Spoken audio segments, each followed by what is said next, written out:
इस क्लास में हम लोग यूनिट 3 पढ़ेंगे और यूनिट 3 का जो बहुत इम्पोर्टेंट टॉपिक है वो है मटेरियल मैनेजमेंट।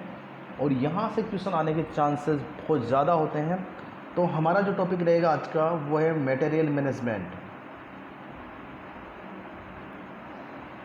मटेरियल मैनेजमेंट, सबसे पहली चीज़ ये है कि मटेरियल मैनेजमेंट क्या होता है। तो आप लोगों को बता दें हम लोग बात कि हम लोग जो मैनेजमेंट पढ़ रहे हैं, कौन सा मैनेजमेंट पढ़ रहे हैं? Nursing management. Nursing management. और नर्सिंग के अंदर आप लोग किस चीज़ का मैनेजमेंट करते हो? हॉस्पिटल, वार्ड, जो भी सोर्सेज है उन सब का मैनेजमेंट करते हैं।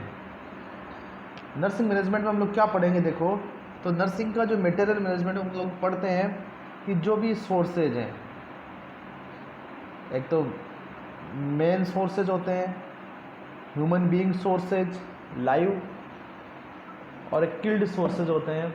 लाइव सोर्सेज में तो क्या आता है, आपका स्टाफ आता है। और जो किल्ड सोर्सेज होते हैं जिनके अंदर जो भी आप लोग अपने टारगेट को पूरा करने के लिए या अपने ऑब्जेक्टिव को पूरा करने के लिए किसी भी ऑर्गेनाइजेशन में जो सोर्सेज यूज करते हो, जैसे कि मरीज को लाने के लिए एम्बुलेंस हुआ, मरीज आ गया आपके वार्ड के अंदर तो वार्ड के बेड्स हुए, वार्ड के जो इक्विपमेंट हुए, बीपी मॉनिटरिंग मशीन हुई, आपकी ग्लूकोमीटर हुआ, और जो मरीज के लिए जो दवाइयाँ हैं वो सब हुई, जो फ्रूट्स वगैरह हुए, ड्रेसिंग के सामान हुए। तो ये सब चीज़ें क्या है, मटेरियल में आती है। तो हम लोग यहाँ पर ये पढ़ते हैं कि मटेरियल का मैनेजमेंट कैसे करते हैं। और मटेरियल के मैनेजमेंट में हम लोग पढ़ेंगे कि जैसे कि एग्जांपल के तौर पे इन मटेरियल को ख़रीदने से लेके पहले, सबसे पहले क्या होगी, डिमांड होगी। डिमांड होगी तो क्या रखेंगे, बजट, उसका बजट चाहिए, बिना पैसों के तो कुछ आएगा नहीं। तो इस मटेरियल मैनेजमेंट में हम लोग डिमांड से लेकर पढ़ते हैं कि किसी भी चीज़ की ज़रूरत है तो फिर पैसों की ज़रूरत पड़ेगी, और फिर उसको ख़रीदने की ज़रूरत पड़ेगी, ख़रीदेंगे तो फिर इसको रिसीव करने की ज़रूरत पड़ेगी, रिसीव करेंगे तो इसको स्टोरेज करने की ज़रूरत पड़ेगी, और उसको स्टोर करेंगे तो फिर इसको डिस्ट्रीब्यूट करने की ज़रूरत पड़ेगी, और डिस्ट्रीब्यूट करें तो फिर इसको यूज़ करने की ज़रूरत पड़ेगी, और उसके बाद हम उसकी जो है इन्वेंट्री की ज़रूरत पड़ेगी। तो ये जो पूरी प्रोसेस आप लोगों के सामने बोली गई है कि डिमांड ऑफ सोर्सेज, उसके बाद budgeting of sources, purchasing of sources, receiving of sources, storing of the sources, उसके बाद डिस्ट्रीब्यूटिंग ऑफ द सोर्सेज, उसके बाद यूजेज ऑफ द सोर्सेज। इन सब चीज़ों का एक चेन है, वो सारी की सारी जो चेन जिस तरीके से कंट्रोल की जाती है उसे हम बोलते हैं मटेरियल मैनेजमेंट।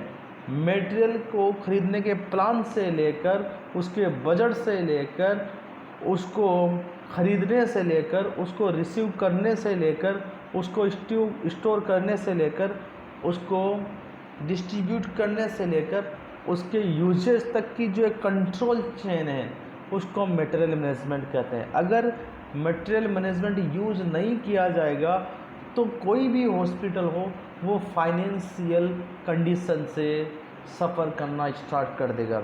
जैसे कि अगर मान के चलो किसी भी मटेरियल का अननेसेसरी यूज होगा या एक्सेसिव यूज होगा तो वहाँ पर उस मटेरियल की कमी आने लगेगी, उस हॉस्पिटल का बजट जो है गड़बड़ा जाएगा। तो उस हॉस्पिटल का बजट ना गड़बड़ाए, जो एक ऑर्गेनाइजेशन है कम से कम कॉस्ट के अंदर अपना उद्देश्य प्राप्त कर सके, तो इसके लिए हम एक मटेरियल के लिए एक मैनेजमेंट बनाते हैं, वही हमारा मटेरियल मैनेजमेंट होता है। आगे बात समझ में? तो मटेरियल मैनेजमेंट में देखो कहाँ से लेकर कहाँ तक आप किसी मटेरियल को खरीदने का प्लान कर रहे हो, आप लोगों के पास में कोई रिक्वायरमेंट है, उस प्लान से लेकर उसके बजट बनाने से लेकर कि कितने का ख़रीदना है, कैसे क्या करना है, वहाँ से लेकर उसको परचेज करने से लेकर, उसको रिसीव करने से लेकर, उसको स्टोर करने से लेकर, उसको डिस्ट्रीब्यूट करने से लेकर, उसको यूज़ करने तक की जो ये चेन है पूरी की पूरी, इस चेन को जिस मैनेजमेंट के द्वारा कंट्रोल किया जाता है वो आपका मटेरियल मैनेजमेंट कहलाता है। क्या कहलाता है? Material management. आ गई बात समझ में? तो ये आपके पास में मटेरियल मैनेजमेंट के बहुत सारे फ़ायदे हैं। अगर मटेरियल मैनेजमेंट ना हो तो किसी भी मटेरियल को हम लोग जो है मैनेज नहीं कर पाएंगे और एक्सेसिव व अननेसेसरी यूज होने लगेंगे मटेरियल के, और जो हॉस्पिटल है वो फाइनेंशियल कमी से सफ़र करने लगेगा। क्लियर है माइंड के अंदर ये बात? तो हम लोग पढ़ते हैं डेफिनेशन ऑफ मटेरियल मैनेजमेंट। तो डेफिनेशन की बात करते हैं मटेरियल मैनेजमेंट की। Material management is a scientific technique concern with planning, organizing and control of flow of material from their initial purchase to destination. The material management in the healthcare system is concerned with providing the drug supplies and equipment needed by health personnel to deliver health service. कहने का मतलब ये है कि material management एक technique है। कैसे technique है? जहाँ से किसी मटेरियल को खरीदने की प्लानिंग से लेकर उसको ऑर्गेनाइजिंग से लेकर और उसके डिस्ट्रीब्यूटिंग तक का जो फ्लो है उसको कंट्रोल करने की एक साइंटिफिक टेक्निक है। ये कहाँ से स्टार्ट होती है? ये जो कंट्रोल चेन स्टार्ट होती है या उसके परचेजिंग से लेकर वो जहाँ पर उसको यूज होना है वहाँ तक कंट्रोल चेन होती है। एक टेक्निक होती है किसी भी मटेरियल को मैनेज करने की। आगे की लाइन में दिया हुआ है कि the material management in the health care system is concern with providing the drug. जो मटेरियल मैनेजमेंट होता है हेल्थ केयर सिस्टम के अंदर वो किस किस चीज़ों के साथ कंसर्न होता है? ये कंसर्न होता है विद प्रोवाइडिंग द ड्रग्स को प्रोवाइड कराना, सप्लाइज एंड इक्विपमेंट, जो भी सप्लाई है जो भी इक्विपमेंट है जो कि हेल्थ केयर वर्कर के लिए यूज किए जाएंगे, तो उन सबको सप्लाई करना, उन सबको ख़रीदना, उन सबको किस तरीके से यूज करना है, किस तरीके से डिस्ट्रीब्यूट करना है, कितना कब यूज करना है, इन सारी बातों को जिस तरीके से मैनेज किया जाता है वो सब किस में आती है? मटेरियल मैनेजमेंट में। दूसरी डेफिनेशन आपके पास में, it is the process of coordinating and controlling the activities in an organisation responsible for purchasing material, their scheduling from supply to any other internal sources, their handling, storage and movement through the organization up to the delivery। कहने का मतलब है एक ये coordinating और controlling process है जिसके अंदर जो ऑर्गेनाइजेशन है वो मटेरियल को परचेज करती है, एक सप्लाई का टाइम पीरियड बनाती है और सप्लाई के लिए दूसरों को देती है, हैंडलिंग करवाती है, स्टोर करवाती है और मूवमेंट करवाती है। लोग जो भी हेल्थ केयर पर्सनल्स हैं, जो हेल्थ केयर स्टाफ है वहाँ तक उसको डिलीवरी कराता है। वो जो सारा मैनेजमेंट है उसको हम लोग हेल्थ केयर मटेरियल मैनेजमेंट कहते हैं। तो ये दूसरी डेफिनेशन है मटेरियल मैनेजमेंट की। अब ये मटेरियल मैनेजमेंट के क्या क्या उद्देश्य हैं, एम्स क्या क्या उद्देश्य हैं आपके पास में देखेंगे। सबसे पहला, to get the right quality of supply, मतलब हॉस्पिटल के अंदर एक अच्छी क्वालिटी का सामान सप्लाई हो। दूसरा, to get the right quantity of supply, कहने का मतलब कि प्रॉपर क्वांटिटी के अंदर जो भी इक्विपमेंट, जो भी ड्रग्स, जो भी फ्रूट चाहिए हॉस्पिटल के अंदर वो राइट क्वांटिटी में सप्लाई हो सके। तीसरा, एट द राइट टाइम पे सप्लाई हो सके। चौथा, फॉर द राइट कॉस्ट, और एक जेन्युइन कॉस्ट में सप्लाई हो सके। एट द राइट प्लेस, जहाँ पर उसको पहुँचना है, जहाँ पर आपको सप्लाई करना है वहाँ तक सप्लाई हो सके। तो ये 5 उद्देश्य है मटेरियल मैनेजमेंट के। पहला था the get the right quality of supply, to get the right quantity of supplies at the right time for the right cost at the right place. तो ये हमारे पास में उद्देश्य थे। अब क्या क्या देखो ऑब्जेक्टिव्स हैं मटेरियल मैनेजमेंट के।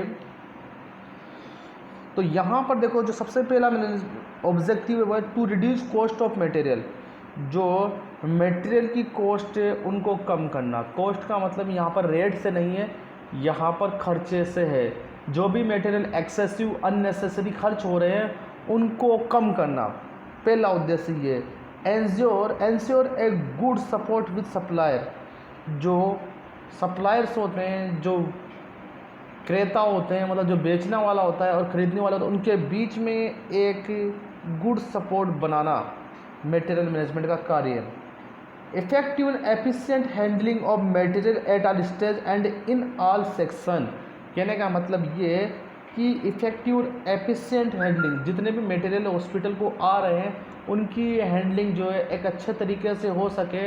उनकी हैंडलिंग के लिए एक जिम्मेदार जो है एक डिपार्टमेंट हो, एक जिम्मेदार डिपार्टमेंट, हर स्टेज पे कोई टूट फूट वगैरह को देखने वाला हो। तो ये चीज़ करने के लिए भी हम लोग मटेरियल मैनेजमेंट बनाते हैं। लो परचेज प्राइस, जो परचेज प्राइस है उसको कम करने के लिए, कि अगर बार बार हम लोग किसी से हम चीज़ खरीदेंगे तो जो बेचने वाला है, जो हॉस्पिटल, उनके बीच में एक बाउंडिंग बन जाती है, जिससे कि जो परचेज प्राइस का हो जाता है कम। मेंटेनिंग कंटिन्यूस सप्लाई, जो सप्लाई है उसको कंटिन्यू रखने के लिए अगर मटेरियल मैनेजमेंट नहीं होगा तो हमें कैसे पता लगेगा कि कितना हमारे पास मटेरियल है और कितना हम लोगों को ख़रीदना है आगे के लिए, और कितना जो है खर्च हो चुका है आगे फोरकास्टिंग के लिए, फ्यूचर के लिए कितना हम लोगों को और ज़्यादा मटेरियल चाहिए। तो कंटिन्यूस सप्लाई के लिए भी हम लोगों को मटेरियल मैनेजमेंट ज़रूरी है। मेंटेनिंग क्वालिटी, क्वालिटी को मेंटेन करने के लिए, जो क्वालिटी है उसको मेंटेन करने के लिए भी मटेरियल मैनेजमेंट ज़रूरी है। अगर मटेरियल मैनेजमेंट नहीं होगा तो कोई क्वालिटी मेंटेन नहीं रहेगी कि किस क्वालिटी का जो है पहले की बार किस क्वालिटी का मटेरियल जो है हमने परचेज किया था वो सही था या सही नहीं था। अगर सही नहीं था तो इस बार क्या करेंगे हम लोग कि जो है एक बेटर क्वालिटी का मटेरियल परचेज करेंगे। तो जो क्वालिटी है उसको मेंटेन करने का काम करता है material management. Cordial relationship with suppliers, जो सप्लायर्स होते हैं उनके साथ कोऑर्डिनेटिंग करता है कि तुम्हें कितना कब कैसे सप्लाई करना है। लो स्टोरेज कॉस्ट, ये बहुत इंपॉर्टेंट पॉइंट है। इसमें क्या होगा कि देखो अगर मटेरियल मैनेजमेंट नहीं होगा तो हमें साल भर का एक साथ जो है स्टोर करना पड़ेगा और हम लोगों को एक साथ जो है उसको काम लेते रहेंगे। अगर मटेरियल मैनेजमेंट होगा तो उसको एक साल की खरीदने की ज़रूरत नहीं है, महीने का 2 महीने का हम लोग खरीद कर और उसको फिर मंगा लेंगे, ख़त्म होने लगेगा उससे पहले फिर मंगा लेंगे। तो एक मैनेजमेंट होगा तभी तो कर पाएंगे सब। और अगर मैनेजमेंट नहीं होगा तो एक साथ साल भर का मंगाओगे फिर इसको स्टोर कैसे करोगे। और बहुत सारी चीज़ें तो ऐसी जिनको फ्रीजिंग की ज़रूरत पड़ती है, फ्रिज में रखना पड़ता है। तो जो स्टोर की जो कॉस्ट है उसको कम करने के लिए भी एक मटेरियल मैनेजमेंट होना ज़रूरी है। तो ये ऑब्जेक्टिव थे हमारे पास। गोल्स क्या है, देखो मटेरियल मैनेजमेंट के गोल क्या है। सबसे पहला गोल है आपके पास में optimal inventory turnover rate. Optimum inventory का मतलब होता है जितना हम लोगों को चाहिए उतना स्टोर करना, और टर्नओवर रेट का मतलब होता है जो हम लोगों ने मटेरियल यूज किया है उसका कितना आउटपुट हम लोगों को मिला है। तो पहला गोल तो ये है कि जो भी यूज किया है उसका आउटपुट मिला या नहीं मिला। तो मटेरियल खरीदने की ज़रूरत ही कहाँ पड़ेगी जब हमें आउटपुट नहीं मिलेगा। तो हम तो नुकसान में चल रहे हैं फिर। तो इस चीज़ को देखने के लिए कि हम मटेरियल भी यूज कर रहे हैं, हम लोग रिसोर्सेज प्रोवाइड कर रहे हैं, तो उसका हमें आउटपुट मिल रहा है या नहीं मिल रहा, इस चीज़ को देखने के लिए भी मटेरियल मैनेजमेंट ज़रूरी है। ये सबसे पहला गोल है, ऑप्टिमम इन्वेंट्री टर्नओवर रेट। दूसरा good vendor relationship. Good vendor relationship का मतलब होता है खरीदार के बीच में और ख़रीदने वाले के बीच में एक अच्छा रिलेशनशिप बनाना भी इसका गोल है। Effective issue and distribution. Effective issue and distribution का मटेरियल मैनेजमेंट का एक गोल ये है कि उसको एक प्रॉपर पॉलिसी के द्वारा जो मटेरियल्स है उनको डिस्ट्रीब्यूट किया जाना चाहिए। चौथा गोल है एलिमिनेशन ऑफ लॉसेस एंड फिल्फ्रेज। देखो लॉसेस एंड फिल्फ्रेज का मतलब होता है जो भी नुकसान और चोरी हो रही है उसको अलग करना या उसको एलिमिनेट करना। जो भी मटेरियल की चोरी चल रही है, जो नुकसान हो रहा है मटेरियल का, उनको कम करना भी एक गोल है मटेरियल मैनेजमेंट का। तो मटेरियल मैनेजमेंट के आपने मुख्य मुख्य गोल देखे। नेक्स्ट आपके पास है purpose of material management to gain economy in purchasing. कहने का मतलब है हॉस्पिटल की जो कमाई है उसके अकॉर्डिंग जो है परचेजिंग करना, सबसे पहला पर्पज। दूसरा to satisfy the demand during period of replacement. जो डिमांड है रिप्लेसमेंट के टाइम उससे सेटिस्फाइड होना कि कितनी हमें डिमांड है, एक साल के अंदर हम लोग कितना खरीदना है और कितना रिप्लेस करना है। तीसरा, to carry reserve stock to avoid stock out. कहने का मतलब है जो आपका रिजर्व स्टॉक है उसको मेंटेन करते रहना, ये भी पर्पज़ है। मेंटेन करते रहना ये भी पर्पज़ है कि अगर हमें पता नहीं रहेगा, एक मटेरियल मैनेजमेंट नहीं होगा हमारे पास में, तो स्टॉक तुरंत ख़त्म हो जाएगा, फिर हम घूमते रहेंगे चीज़ों के लिए कि इधर का कहाँ से ख़रीदें। To stabilise the fluctuation in consumption, जो कंजप्शन है उसमें फ्लक्चुएशन को रोकने के लिए कंटिन्यू सर्विस प्रोवाइड होती रहे रिसोर्सेज की।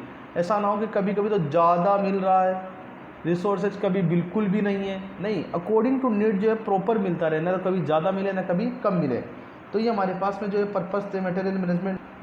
नेक्स्ट आपके पास में नीड्स, क्या क्या ज़रूरत है। To have adequate material on hand when needed. Material management की क्या क्या ज़रूरत है, देखो जो मटेरियल है वो हैंड में होना चाहिए ज़रूरत के अनुसार। टू पे the lowest possible price consistent with quality and value of material, मतलब कम से कम प्राइस में अच्छे से अच्छा सामान खरीदना। To minimise the inventory investment, inventory का मतलब है स्टोरेज, जो स्टोरेज का जो इन्वेस्टमेंट है उसको कम से कम करने के लिए ज़रूरत पड़ती है मटेरियल मैनेजमेंट की।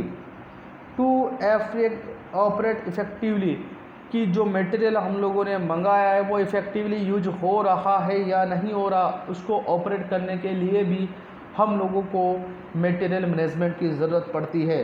तो ये नीड्स थी मटेरियल मैनेजमेंट की ज़रूरत की। अब आपके पास में प्रिंसिपल ऑफ मटेरियल मैनेजमेंट, तो इसके अंदर आपके पास में planning, organising, staffing, directing, controlling, reporting, budgeting, sound purchasing method, skilful and hard poised negotiation, simple must not increase the cost, simple inventory control programme, ये प्रिंसिपल है।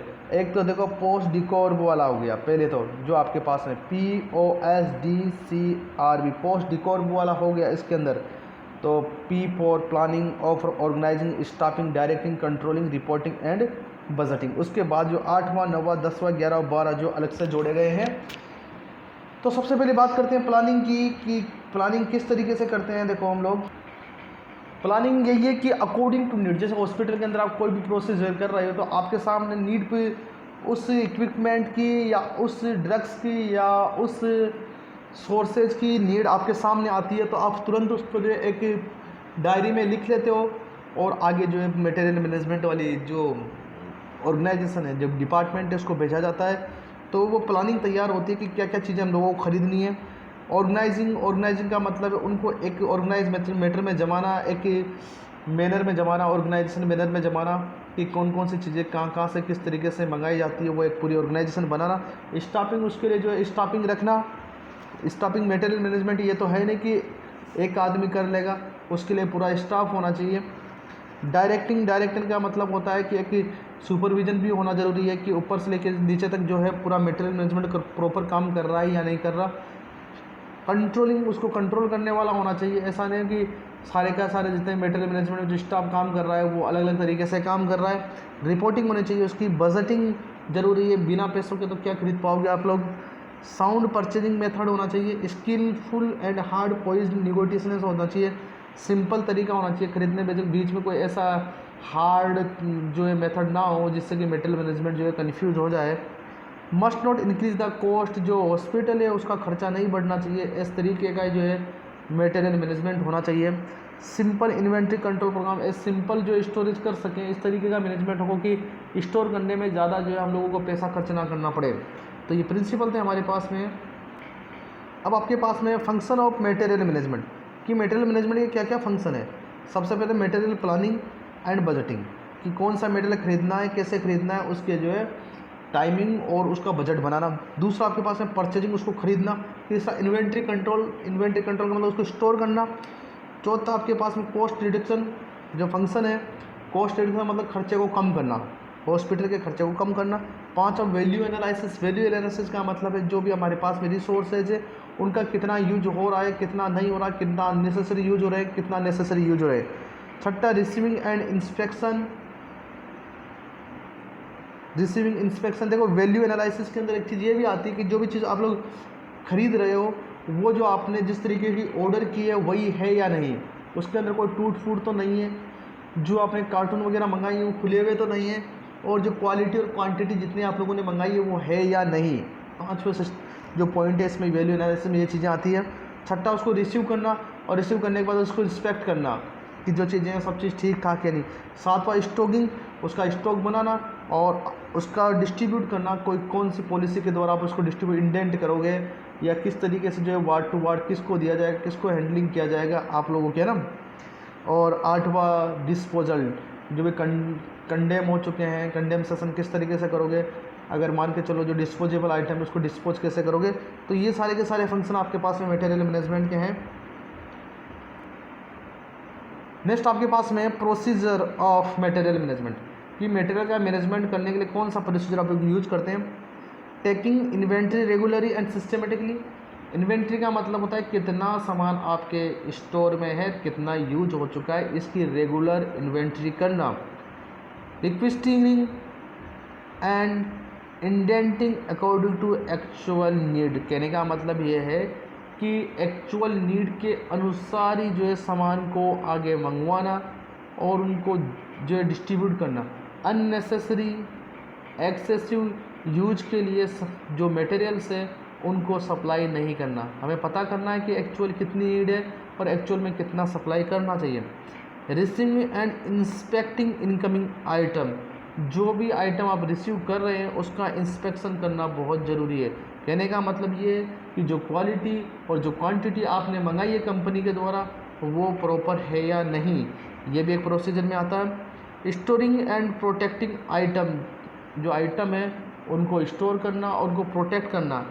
इशूइंग आइटम फॉर यूज, आइटमों को यूज के लिए issue करना। आगे proper use of item, और जो आइटम है उनको प्रॉपर यूज बनाना, यूजलेस नहीं होना चाहिए, एक्सेसिव यूज नहीं होना चाहिए। ये भी मटेरियल मैनेजमेंट का एक प्रोसीजर है। अब प्रोसेस की बात करते हैं किस तरीके से हम देखो मटेरियल मैनेजमेंट करेंगे। तो सबसे पहले उसका बजट बनाएंगे, उसके मटेरियल की प्लानिंग करेंगे, डिमांडिंग फोरकास्टिंग, फ्यूचर के लिए जो डिमांड है वो बनाएंगे कि कौन कौन से इक्विपमेंट की ज़रूरत है।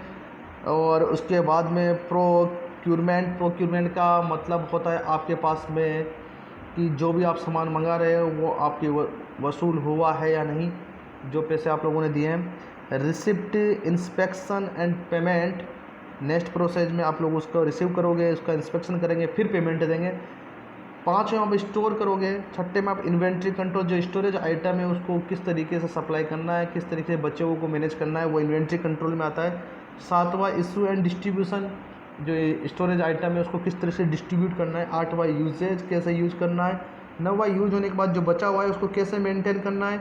और जो यूज होने के बाद जो डिस्पोजेबल है, डिस्पोजेबल आइटम है उसको कैसे डिस्पोज करना है, कैसे कंडेम करना है।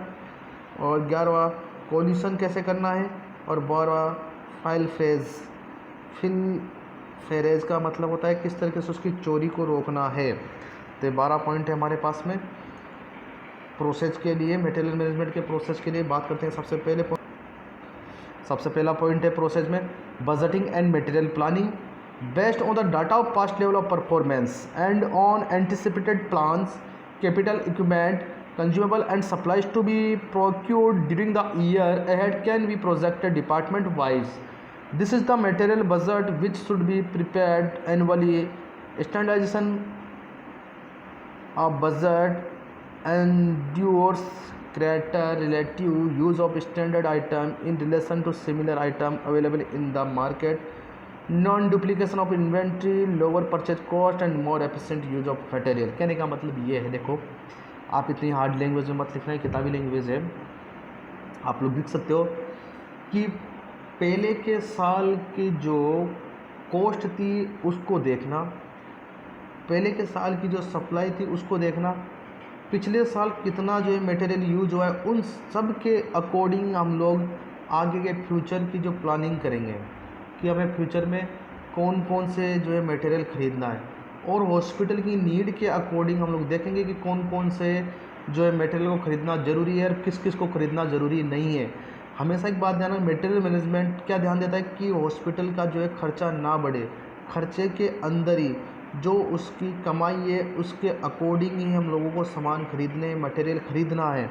तो पहले के साल में कहीं ज़्यादा तो यूज़ नहीं कर दिया, पहले के साल में कहीं मटेरियल कम तो नहीं पड़ा, पहले के साल में जो मटेरियल ख़रीदा उसकी कंपनी तो गलत नहीं थी, क्वालिटी तो ख़राब नहीं थी, क्वांटिटी ख़राब नहीं। ये सब चीज़ें हम लोग देख कर एक प्लानिंग बना लेते हैं। प्लानिंग बनाने के बाद पिछले ईयर के अकॉर्डिंग उसका बजट तैयार करते हैं कि इतना बजट जो है इस मटेरियल में हम लोगों को इस साल ख़रीदना है। अगर मान के चलो हॉस्पिटल की जो है कमाई कम हुई है, हॉस्पिटल की कॉस्ट बढ़ रही है, तो हम उस बजट को कम कर देते हैं। और अगर हम लोग को कुछ बढ़ाना है, इस जैसे कि हॉस्पिटल के अंदर पेशेंट का जो है नंबरिंग बढ़ गई, हॉस्पिटल के अंदर कंज्यूमशन जो है मटेरियल का बढ़ गया, तो हमें जो मटेरियल के लिए जो बजट जो बनाया है वो थोड़ा सा बड़ा करना पड़ेगा। ये चीज़ आएगी इसके अंदर, है ना। ये चीज़ आप सब लिख लोगे उसके अंदर। नेक्स्ट जो है आपके पास में प्रोसेस में है, next point demand forecasting. Estimation of right amount of each material is the most crucial factor for maximizing availability with minimum waste. Material in a hospital may be requisitioned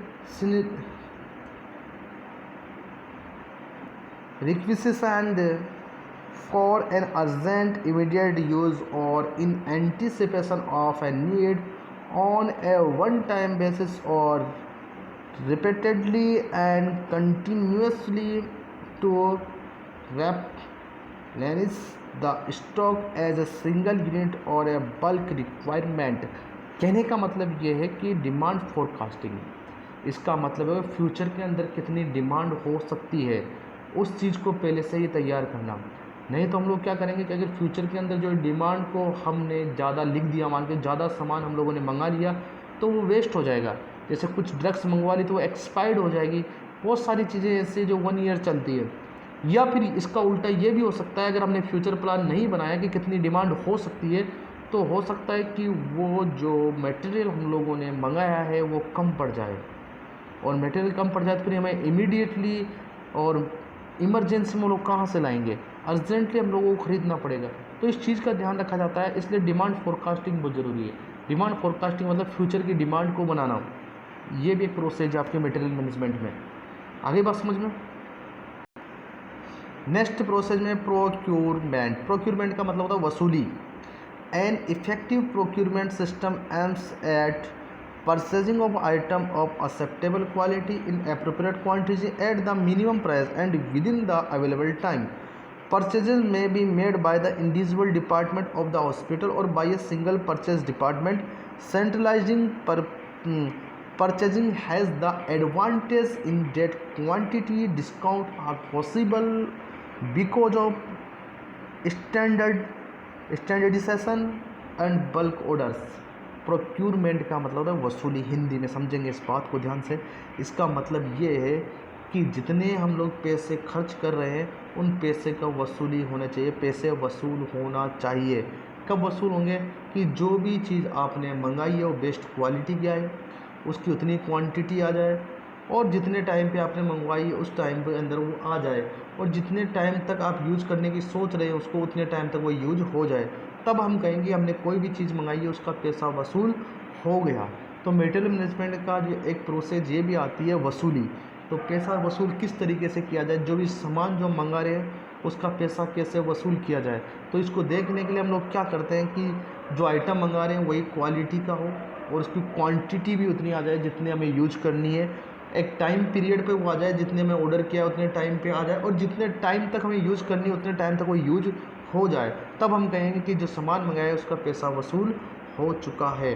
तो इसी को हम बोलते हैं प्रोक्यूरमेंट। बात समझ में आ गई। आगे चलते हैं हम लोग।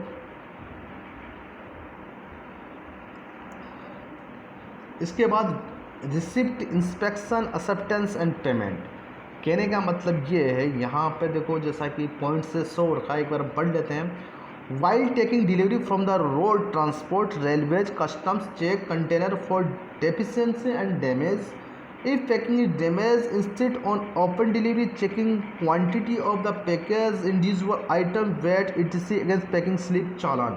कहने का मतलब ये है कि एक मटेरियल मैनेजमेंट का ये भी एक प्रोसेस है काम करने का, कि आप परचेज कर रहे हो तो उस चीज़ को रिसीव करने की जिम्मेदारी भी आप लोगों की है।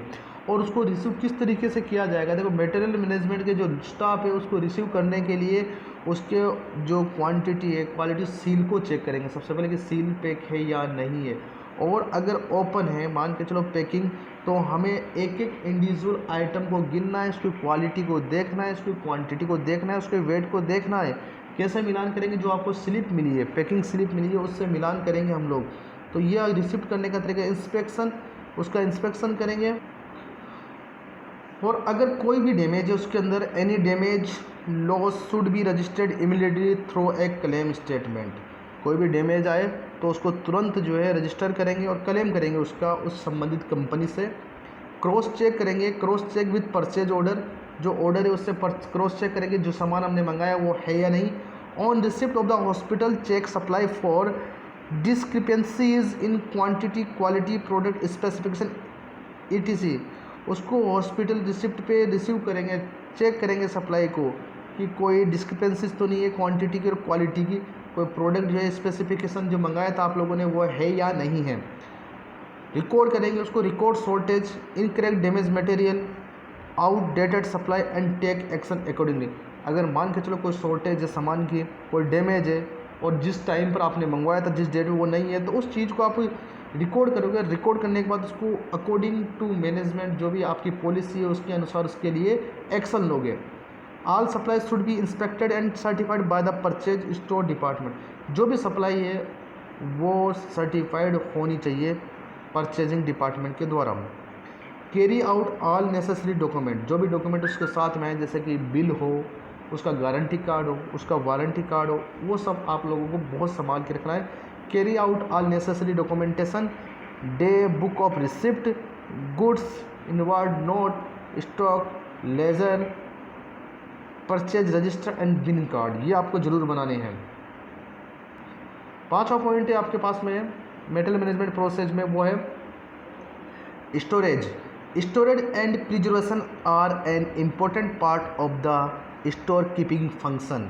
Proper storage ensures that till the time of issue for uses the supplier are adequately preserved to prevent loss of damage. The department store should be conveniently located to facilitate easy receipt of materials from suppliers and easy dispatch of supplies to the ward and department. The material should be adequately protected from fire, pest, water, sewage। कहने का मतलब ये है कि ये material management का सबसे important part है, स्टोर करना, उसको प्रिजर्व करना। प्रिजर्व का मतलब बहुत सारी चीज़ें ऐसी जो प्रिजर्व करनी पड़ती है, ख़राब होने के चांसेस होते हैं, और बहुत सारी चीज़ों को स्टोर कर सकते हैं हम लोग। तो प्रॉपर स्टोर करना टाइम के अनुसार। कब तक स्टोर करेंगे? जैसे कि हम लोगों के पास बहुत सारा सामान है मटेरियल मैनेजमेंट के स्टाफ में, तो हमें वार्ड में उसको सप्लाई करना है, तो हम उसको सप्लाई कर रहे हैं, तो तब तक हम क्या करेंगे? जब तक सप्लाई नहीं होगी तब तक हम उसको स्टोर करेंगे। जैसे कि हमने 1 साल का सामान पहले से मंगा लिया मटेरियल मैनेजमेंट वालों ने, अब उसको जो है वार्ड को हर महीने देंगे, तो जब 1 महीने सामान दे दें तो 11 महीने का सामान हमारे पास पड़ा है, तो उसको हम किस तरीके से स्टोर करेंगे? और हमेशा जो स्टोरेज वाला जो डिपार्टमेंट होगा वो इस जगह पे होना चाहिए कि वहाँ से आसानी से हम वार्ड टू वार्ड सप्लाई कर सकें। ऐसा ना बहुत दूर स्टोरेज का जो है आपके पास में डिपार्टमेंट हो और लाने ले जाने के लिए ट्रक लगाना पड़े, तो एक्स्ट्रा कॉस्ट लग जाएगी हॉस्पिटल की, ज़्यादा खर्चा बढ़ जाएगा। तो जो स्टोरेज डिपार्टमेंट है वो वार्ड्स वगैरह के आसपास होना चाहिए, और स्टोरेज डिपार्टमेंट में जो स्टाफ काम कर रहा है उसकी जिम्मेदारी होगी कि वो स्टोरेज जो आइटम है उसको पेस्ट से बचाएं, कीड़ों मकोड़ों से बचाएं, आग लगने से बचाएं, वाटर वगैरह की सीम आने से बचाएं, सीलन वगैरह से बचाएं। तो ये इंपॉर्टेंट चीज़ है स्टोरेज भी। नेक्स्ट आपके पास principle of storage. Store must be adequate space. क्या क्या प्रिंसिपल आप लोग यूज करोगे, कौन कौन से महत्वपूर्ण बातें हैं स्टोरेज के लिए? Store must be adequate space, उसके पास में एक एडिक्वेट स्पेस होना चाहिए स्टोर के लिए। Divide the store in homogeneous section with separate area mark for different group of items, जैसे स्टेशनरी, फर्नीचर। मतलब स्टोर इस तरीके से करेंगे कि सबको पता लगे यहाँ पर कौन सी चीज़ें स्टोर हो रखी है। ऐसा नहीं कि स्टेशनरी वालों को, ड्रेस को, फर्नीचर को, कपड़े की जो ओटी ड्रेस वगैरह सबको एक जगह स्टोर कर दो, नहीं, सबको अलग अलग तरीके से आप लोग स्टोर करेंगे और एक अच्छे तरीके से मैनेजिंग तरीके से हम लोग स्टोर करते हैं। No material should be stocked on the floor as it may be affected by dampness, white ant etc। कहने का मतलब तीसरा जो पॉइंट है उसका मतलब ये है कि फ्लोर पे किसी भी आइटम को स्टोर नहीं करेंगे, नहीं तो उसको क्या लग जाएगी, जो चींटियाँ लग जाएगी, सीलन आ जाएगी। चौथा पॉइंट है categorise item in a group based on their generic name application store similar item contiguously. कहने का मतलब सिमिलर आइटम है उनको एक साथ में स्टोर करना है और जो डिफ्रेंशिएट आइटम है उनको एक साइड में स्टोर करना है। क्लियर है। नेक्स्ट प्रिंसिपल है ध्यान रखने वाली जो बात है स्टोरेज में वो है keep heavy item as low and near to the door as possible for easy retrieval. Light item may be placed on top.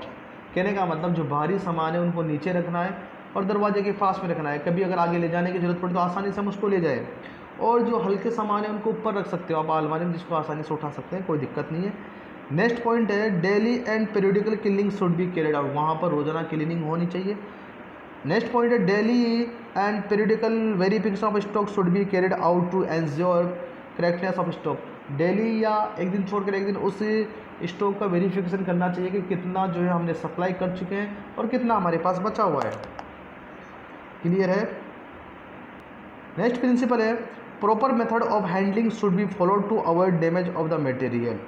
जब आप कभी सप्लाई कर रहे हो डिस्ट्रीब्यूट करें तो प्रॉपर हैंडलिंग रखें, तोड़े ना, जो भी मटेरियल उनको तोड़े ना। बहुत सारे ग्लास आइटम होते हैं थर्मामीटर वगैरह, तो आप उसको सप्लाई कर रहे हो हाथ में से गिरा दे टूट जाएंगे। नेक्स्ट पॉइंट है preservation material should be applied to protect the item. जो है प्रिजर्वेशन वाले मटेरियल उनको तरीके से प्रोटेक्ट करना है, वो ख़राब हो सकते हैं। Hazardous material should be segregated and stored in a separate store house away from other store house. जितने भी जो घातक मटेरियल है जैसे कि कोई तेज़ाब है या कोई ऐसा केमिकल है जो यूज होता है, उसको एक तरफ जो है आप लोग स्टोर करेंगे। ऐसी चीज़ों के साथ स्टोर नहीं करेंगे कि खुद तो गिरेंगे दूसरे को भी ख़राब कर दें। तो जो हैजार्डस आइटम वगैरह उनको दूसरी जगह पे स्टोर करना है। Safety precaution should be taken and safety appliances should be provide. Safety precaution आपको यूज करना है जब कभी भी आप स्टोरिंग करो। Next first in first out principle to be followed. First in first out का मतलब ये है कि कोई भी जो है मान के चलो आपने जनवरी में कोई स्टॉक मंगवाया और दूसरा स्टॉक आपने जून में मंगवाया, तो पहले किसको ख़त्म करना है? जो जनवरी में स्टॉक मंगवाया था आपने। ऐसा ना हो जनवरी वाला तो पड़ा है और आप लोग जो नया मंगाया था उसमें से दे रहे हो, नहीं, पुराना वाला पहले आपको देना है स्टोर में से निकाल के। First in first out principle ध्यान रखना।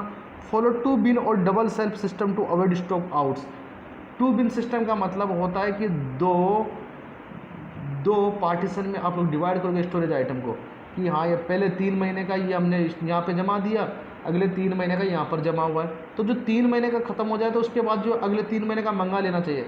वो ऐसा नहीं है कि दोनों जो 3-3 महीने 6 महीने का पूरा सिस्टम ख़त्म करने के बाद फिर आप लोग जो है इमीडिएटली मंगाओ, इमरजेंसी के अंदर मंगाओ, तो फिर उसको टाइम लगता है आने के लिए। तो टू बिन सिस्टम का मतलब ये 2 भाग में डिवाइड करके आप स्टोर करोगे।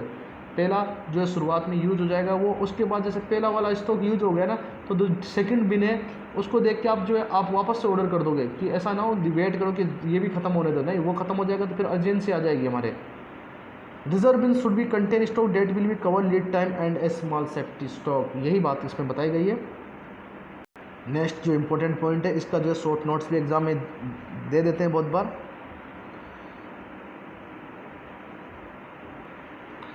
बहुत इंपॉर्टेंट है एग्जाम के लिए। इन्वेंट्री कंट्रोल क्या होता है? देखो inventory control it is the process of having the necessary equipment and supplies available at the appropriate time. It mean stocking adequate number and kind of store so that the material are available whenever required and wherever required. Scientific inventory control result in optimal balance. कहने का मतलब ये inventory का मतलब क्या है? देखिए ध्यान से सुनेंगे। किसी भी मटेरियल को स्टोर करना, उसका स्टॉक बनाना। स्टॉक एक रजिस्टर होता है। स्टॉक का मतलब स्टोर नहीं है, एक रजिस्टर होता है। उसके अंदर ये देखो एडिक्वेट स्टोर आइटम कितने नंबर हैं, कौन कौन सी चीज़ें हैं, उसको लिखना। आई बात। इन्वेंट्री का मतलब हो गया कि जो आपके पास में जो रजिस्टर है उसको मेंटेन करना। जो भी सामान जो आई हैं उनको एक रजिस्टर में मेंटेन करना कि कितना आपके पास में अवेलेबल है, कितना आपने और मंगाया है, कितना जो है सप्लाई हो चुका है, उसको आपको जो है एक बैलेंस बना के रखना है। इन्वेंट्री का मतलब है एक रजिस्टर में उतार के रखना है उस चीज़ को। अब इन्वेंट्री कंट्रोल बहुत ज़रूरी है।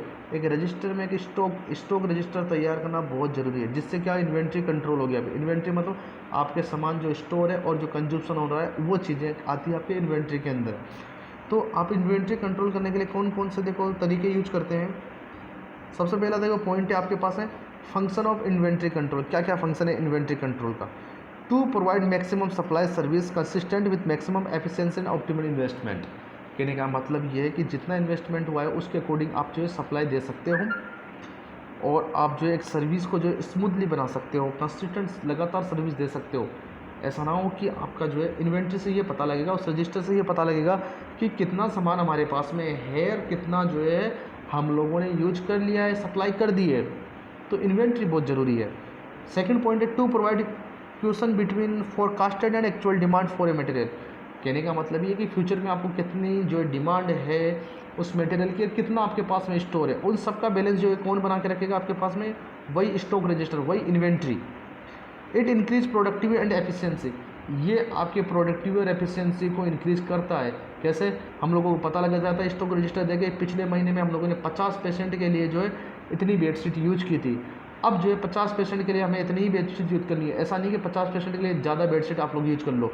तो वो क्या है कि इफेक्टिवनेस बनाए रखता है, एक प्रोडक्टिविटी बनाए रखता है। जो भी मटेरियल हम यूज कर रहे हैं उसकी प्रोडक्टिविटी, कि सारा मटेरियल यूज हो रहा है या नहीं हो रहा। Avoid stock out and balance stock. कहने का मतलब ये कि अवॉइड किसको अवॉइड करता है कि आपके पास में तो एक तो जो है स्टॉक, जो स्टोर सामान है वो ख़त्म हो जाए, उसको अवॉइड करेगा। दूसरा कि आपके पास में जो स्टोर सामान है वो ज़्यादा बच जाए, उसको भी अवॉइड करेगा। हमें पता रहेगा कि कितना सामान कितने टाइम तक चलता है, उसके अकॉर्डिंग हम मंगाते रहेंगे और हमारे स्टोर को बनाते रहेंगे। बैलेंसिंग सप्लाई एंड डिमांड, जो सप्लाई और डिमांड है उसके बीच में बैलेंस बनाए रखता है। ये भी फंक्शन है इन्वेंट्री कंट्रोल का। अब मेथड ऑफ इन्वेंट्री कंट्रोल बहुत इंपॉर्टेंट है, ये बहुत इंपॉर्टेंट है, बहुत बार 100% एग्जाम में आने के चांसेस होते हैं। मेथड ऑफ इन्वेंट्री कंट्रोल, सबसे पहले ABC सिस्टम। इसमें क्या होता है देखो, पहले पढ़ेंगे उसके बाद मैं समझाऊंगा आपको। It involve classifying item by using value as measures. It help us in segregating the item and tell us how much the item are valued and what extent they should be controlled in the best interest of the organizer. The main objective of this analysis is to frame policy guidelines regarding control of item। कहने का मतलब ये है कि इसमें जो है हम क्लासीफाई करते हैं ABC सिस्टम में। ए सिस्टम में वो चीज़ें रखते हैं जो कि हाई वैल्यू की होती है, जिनकी वैल्यू हाई होती है, और जो ज़्यादातर जो है हमारे पास में ए सिस्टम में जो है देखो 3 ग्रुप में डिवाइड कर देते हैं हम लोग। जो भी हमारे पास में सामान स्टोर है, जो स्टॉक पड़ा हुआ है, उसको A, B और C। ए में वो चीज़ें रखते हैं जो कि जिनकी वैल्यू ज़्यादा है, जो इमरजेंसी में काम आती है, इजीली अवेलेबल हो सके। B सिस्टम में जो मिडिल ये यूज होती है। C सिस्टम में जो ज़्यादा वैल्यूबल नहीं है और जो कम कम यूज होती है।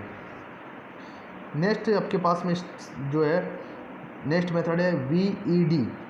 V category item means vital item which require a large safety stock.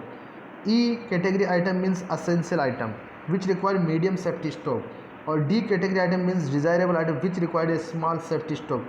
VED analysis applicable to a large extent in spare part management. कहने का मतलब यह है कि VED के अंदर वाइटल आइटम्स, जो महंगे आइटम्स होते हैं, उनको हम V पे रखते हैं, जिनको ज़्यादा सेफ्टी की ज़रूरत हो।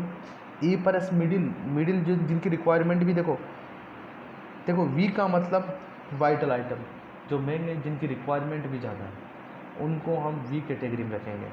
E का मतलब जिनकी मिडिल रिक्वायरमेंट है, उनको E कैटेगरी में। D का मतलब जिनकी बहुत कम रिक्वायरमेंट है। ये VED सिस्टम जो है अकॉर्डिंग टू रिक्वायरमेंट होता है। जिसकी ज़्यादा रिक्वायरमेंट होगी उसको ऊपर रखेंगे, और जिसकी कम रिक्वायरमेंट होगी उसको E सेक्शन में रखेंगे, और जिसकी सबसे कम रिक्वायरमेंट होगी उसको D सेक्शन में हम लोग रखेंगे। तीसरा आपके पास में FSN एनालिसिस। FSN एनालिसिस भी सेम उसी की तरह VED की तरह, एक फास्ट मूविंग आइटम, एक स्लो मूविंग आइटम, एक जो है non moving item. Fast moving item का मतलब होता है, देखो हम स्टोर में इस तरीके से स्टोर करेंगे कि जिन चीज़ों को बार बार में निकालने की रखने की ज़रूरत पड़ती है, ये ज़्यादातर जो है FSN एनालिसिस उन चीज़ों के लिए यूज़ किया जाता है जो कि मशीनरी वगैरह हो, बहुत सारे बड़े बड़े आइटम्स होते हैं।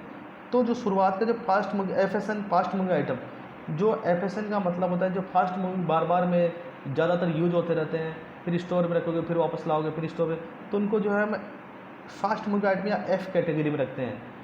दूसरा स्लो मूविंग आइटम, जो कि कम यूज होते हैं, कभी यूज हो गए। आपके कहने का मतलब ये है कि साल 2 साल में यूज हो जाते हैं। जो फास्ट मूविंग साल में एक बार तो यूज हो जाता है फास्ट मूविंग वाला, और जो स्लो मूविंग वाला साल में हो गया तो हो गया यूज, नहीं 2 साल में यूज हो जाएगा। और नॉन मूविंग आइटम क्योंकि वो 5-5 सालों से यूज नहीं हो रहा, तो ऐसा आइटम नॉन मूविंग में आएगा, तो उसको पीछे रखना है। तो एफएसएन एनालिसिस या एफएसएन मेथड भी हम लोग इन्वेंट्री के लिए यूज करते हैं। नेक्स्ट आपके पास में प्रोसेस में इशू एंड डिस्ट्रीब्यूशन। इशू का मतलब होता है पॉलिसी बनाना, कि डिस्ट्रीब्यूट करने के लिए किस तरीके की आप पॉलिसी बनाओगे, इंडेंट करोगे या किस तरीके से आप लोग जो है हॉस्पिटल के अंदर जो है सप्लाई किस तरीके से कराओगे, डिस्ट्रीब्यूट कैसे करोगे, वार्ड इंचार्ज को डिस्ट्रीब्यूट करेंगे या फिर वहाँ पर कोई एक ऐसा मैनेजमेंट वाला बंदा लगाया जाएगा जो कि मटेरियल मैनेजमेंट को कंट्रोल रखे। तो किस तरीके से आप उन सामानों को, मटेरियल को इशू करते हो, डिस्ट्रीब्यूट करते हो, तो वो सारी चीज़ें आती है आपके पास में इशू एंड डिस्ट्रीब्यूशन में। Item held in inventory by the store may be issued through indent to user department on a periodical basis और एंड व्हेन नेसेसरी। कहने का मतलब होता है कि हर महीने के महीने दिया जाएगा या फिर जब जरूरत पड़ेगी तब जो है हम डिस्ट्रीब्यूट करेंगे। यूजेस, ये भी बहुत इंपॉर्टेंट पॉइंट है मटेरियल यूजेस पे भी मॉनिटरिंग करनी है। जो मटेरियल मैनेजमेंट होता है वो मटेरियल किस तरीके से यूज है उस पर भी, कि एक तो जो है जो स्टाफ है उसको अननेसेसरी तो यूज नहीं कर रहा, एक्सेसिव तो यूज नहीं, उस चीज़ पे भी ध्यान देना है। तो every effort must be made at all level in the organisation to utilise supply in the order to avoid any form of wastage. Monitoring of consumption should be affected through monthly supply users report to work with summarise. Monthly supply report आपको तैयार करनी है, कितना दिया गया था, कितना use किया, किस तरीके से यूज किया। Item consume department wise material cost can also be decreased by the appropriate selection of material, cheaper substitute and rationalization of the supply। कहने का मतलब ये है जहाँ पर कम हम लोगों को पता लग जाएगा, यूज का एक रजिस्टर बनाएंगे, उससे पता लगेगा कि कौन से वार्ड में कितना यूज हो रहा है, उसके अकॉर्डिंग जो हम लोग उसको सप्लाई करेंगे। ये चीज़ कहना चाह रहा है पूरी बात ये। नवा जो प्रोसेस का पॉइंट है प्रॉपर मेंटेनेंस। मेंटेनेंस क्या होता है, proper maintenance of equipment, furniture and fixers not only ensure their almost continuous availability for use but also is extended life and productivity for the item, thus resulting in lower material cost। कहने का मतलब ये है कि जो भी चीज़ें आप लोगों को दी गई यूज करने के लिए उसको मेंटेन करना, उसके मेंटेनेंस का ध्यान रखना भी मटेरियल मैनेजमेंट का कार्य है। अगर उसका मेंटेनेंस नहीं किया, बहुत सारी मशीन है जिनका मेंटेनेंस प्रॉपर नहीं हुआ तो वो ख़राब हो जाएगी, और ख़राब हो जाएगी तो नई मंगवानी पड़ेगी, जिससे कि हॉस्पिटल का कॉस्ट बढ़ जाएगा। तो मेंटेनेंस भी जो है मटेरियल मैनेजमेंट का कार्य है। नेक्स्ट 10वां पॉइंट डिस्पोजल एंड कॉन्डेमनेशन। जो मतलब डिस्पोज आइटम है उनको किस तरीके से डिस्पोज करना है, और कंडेमनेशन का मतलब ये हो गया कि कोई आइटम जो है ज़्यादा दिन पुराना हो गया तो उसको देखकर किस तरीके से हम लोगों को रिप्लेस करवाना है। जिन चीज़ों को हम जला नहीं सकते, जिन चीज़ों को हम सुधरा सकते हैं, सही कर सकते हैं, उनको कंडेम कर सकते हैं, कंपनी उसको ले लेगी और नया बना के दे सकती है ना, तो वो चीज़ कंडेम में आ जाती है। डिस्पोजल का मतलब जो चीज़ एक बार यूज होगी उसको दोबारा जो है रिसाइकिल नहीं कर सकते, तो उनको डिस्पोज करना पड़ेगा। तो ये सारी चीज़ों का मैनेजमेंट कौन रखता है, मटेरियल मैनेजमेंट वाला ही रखता है। तो इसमें पढ़ेंगे हम लोग each hospital should also have a condemnation to review used material को रिव्यू करे। एक अलग से डिपार्टमेंट होता है मटेरियल मैनेजमेंट का, कंडेम डिपार्टमेंट, वो देखता है कि कौन कौन सी चीज़ें जो टूट चुकी है और हमारे पास में आई, इसको किस तरीके से हम रीयूज कर सकते हैं। Data to be disposed of at time it is possible to recycle और रीयूज मटेरियल और find some other use for the item. दूसरे आइटम जो सामान टूटा फूटा है उसको कहाँ पर कैसे यूज कर सकते हैं, और जगह यूज कर लेंगे। आई बात समझ में। If no further use can be found for disposable, अगर उसको ज़्यादा हम फ्यूचर में यूज नहीं कर सकते तो उसको डिस्पोज कर दिया जाएगा। Used consumables and damage equipment it may still have value as scrap. कहने का मतलब है टूटी फूटी चीज़ों की वैल्यू बढ़ाता है ये जो डिस्पोजेबल और कंडेमनेशन है, ये भी जो है मटेरियल मैनेजमेंट का कार्य है।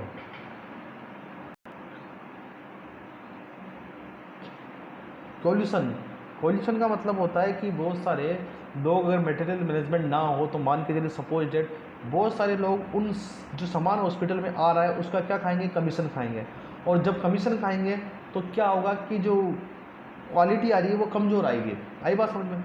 या फिर हम लोग इस तरीके सॉल्यूशन का मतलब इससे जो भी फ्रॉडिंग हो रही है उस फ्रॉडिंग को रोकने के लिए हम लोग डायरेक्टली एक मटेरियल मैनेजमेंट बनाते हैं, उसका डायरेक्टर बनाते हैं, उनकी कमेटी होती है, वो खुद कंपनी से बात करते हैं, जो भी कमीशन होता है उसको जो है वो हॉस्पिटल के लिए ही यूज़ कर लेते हैं कि हॉस्पिटल की कोई चीज़ खरीद ली। तो ये सब चीज़ें किस में आती है, कॉल्यूशन के अंदर आती है। तो fraud involving buyer vendor collusion can account for significant percentage of avoidable material cost for commission either in case or kind purchase personnel may be compromised the interest of the hospital. The vendor finances such payment by infiltrating the price, overstating the quality or through fraudulent payments such as fraud can be prevented by intensive internal audit and by involving two or more department or person in purchase transaction. It is for this purchase that many hospitals set up separate department for purchase and for store. Purchase department होता है material management वाला होगा, तो उसके according जो है purchase करना है, जिससे कि बीच का कोई बंदा जो है बीच का कोई भी बंदा जो है उसके बीच में कमीशन ना खाए। और अगर कमीशन आ भी रहा है तो वो कमेटी क्या करेगी, उस कमीशन को हॉस्पिटल में यूज़ कर लेगी। आई बात समझ में? नेक्स्ट आपके पास में है पिलफ्रेज। पिलफ्रेज का मतलब होता है चोरी। चोरी को कैसे रोक रहा है?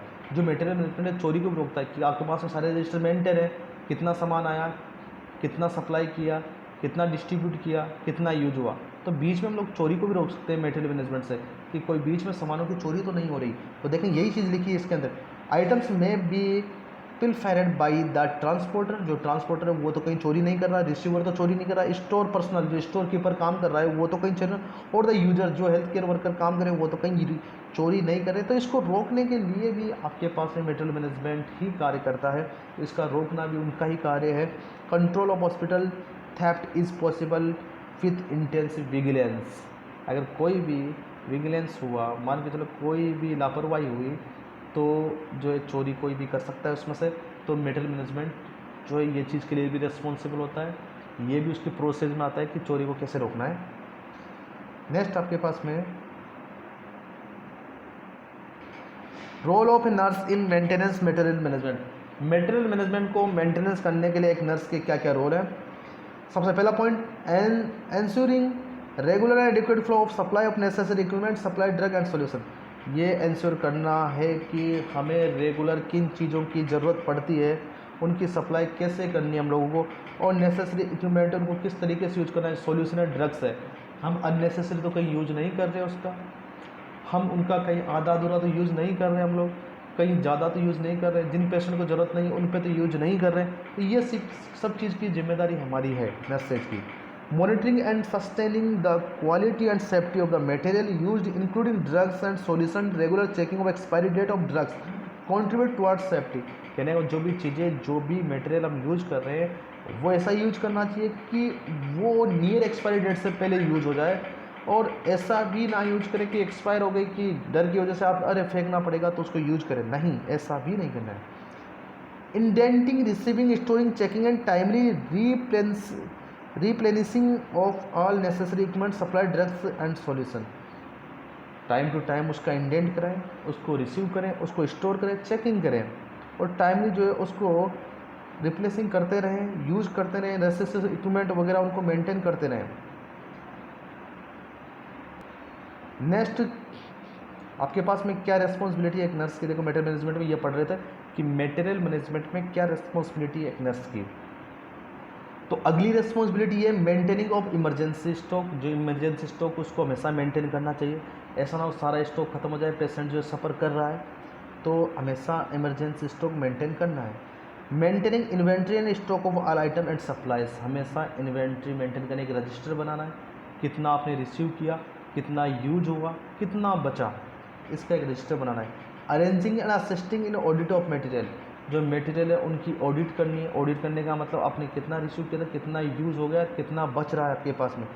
Participating in the policy making for material management, और जो है जो पॉलिसी मेकर होते हैं मटेरियल मैनेजमेंट उनमें पार्टिसिपेट करना चाहिए अपने जो डॉक्यूमेंट है उनके साथ में, कि हमारे वार्ड में इतना सामान आया था, इतना खर्च हुआ है, इतना बचाइए, इतना अननेसेसरी यूज हो रहा है, इसको आप कम कीजिए, या फिर आपका जो सामान आया था मटेरियल मैनेजमेंट वो कम है और हमें इससे ज़्यादा की रिक्वायरमेंट है, तो आप उनके साथ पार्टिसिपेट भी करोगे। तो ये हमारे पास में रिस्पॉन्सिबिलिटी थी। तो ये हमारे पास में बहुत इंपॉर्टेंट टॉपिक था जिसका नाम था मटेरियल मैनेजमेंट, और एग्जाम में आने के बहुत ज़्यादा चांसेस होते हैं। ध्यान से पढ़ेंगे, नोट्स भी बनाएंगे। Thank you.